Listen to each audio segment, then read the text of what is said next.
అస్సలాము అలైకుం రహమతుల్లాహి బర్కాతు.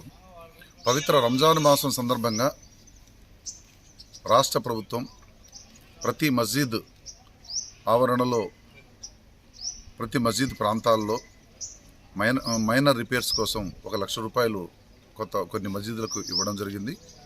అలాగే ప్రతి మస్జిద్ ఏరియాలో ఇఫ్తార్ దావతుల కోసం కూడా నిధులు కేటాయించమని చెప్పేసి మనం రాష్ట్ర ప్రభుత్వాన్ని కోరుతున్నాం. అలాగే ఖబరస్థాన్లను క్లీన్ చేసే వ్యవహారంగా చూడాలని కోరుతున్నాం.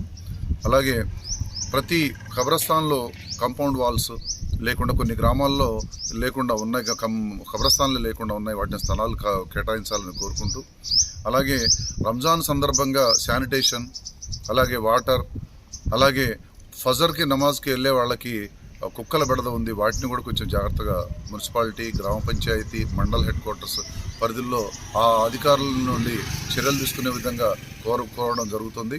రాజ్యాంగ పరిరక్షణ వేదిక ఈ ఇఫ్తార్ దావతుల నుండి మొదలుకొని రంజాన్ అయ్యేంత వరకు కూడా 30 days కూడా పవిత్ర రంజాన్ మాసంలో ప్రభుత్వ పరంగా తీసుకోవాల్సిన జాగ్రత్తలు, అలాగే ఫండ్స్ రిలీజ్ చేయాలని కోరుతూ సెలవు. ఈరోజు ఖమ్మం కలెక్టర్ గారి కార్యాలయంలో వారికి వినతి పత్రం ఇవ్వడం అయింది. అది ప్రతి మస్జిద్కి ఇఫ్తార్ కింద ప్రతి మస్జిద్ ఏరియాలో 40,000 రూపాయలు ఖర్చుల కింద ఇవ్వాలని కోరడం జరిగింది.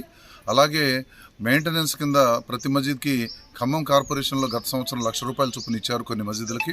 కార్పొరేషన్ పరిధిలో కొన్ని మస్జిద్లకు ఇవ్వలేదు. అలాగే రూరల్ మండలంలో ప్రతి మస్జిద్కి 1 లక్ష రూపాయలు ఇచ్చారు. పాలేరు నియోజకవర్గం మిగతా మస్జిద్లకు ఇవ్వలేదు.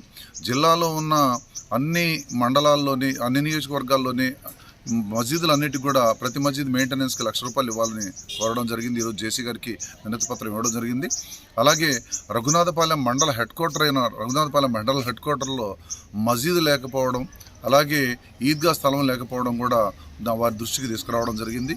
అంతేకాకుండా ఈరోజు రాష్ట్ర వ్యాప్తంగా ఏదైతే రంజాన్ కార్యక్రమాలు ఏదైతే నడుస్తున్నాయో, పవిత్ర రంజాన్ మాసం సందర్భంగా నడిచే కార్యక్రమాలన్నింటికి కూడా ప్రభుత్వం దగ్గర ఉండి వాటి కార్యక్రమాలను కొంచెం ఆటంకం లేకుండా చూడాల్సిన బాధ్యత ఉంది.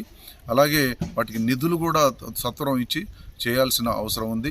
అలాగే ప్రతి ప్రాంతంలో కూడా షాదీఖానాలను కూడా మనం మంజూరు చేయాలని అడిగాము. ఈ కార్యక్రమాలని నిర్వహించాలని ఈరోజు జేసీ గారికి వినతి పత్రం ఇవ్వడం జరిగింది.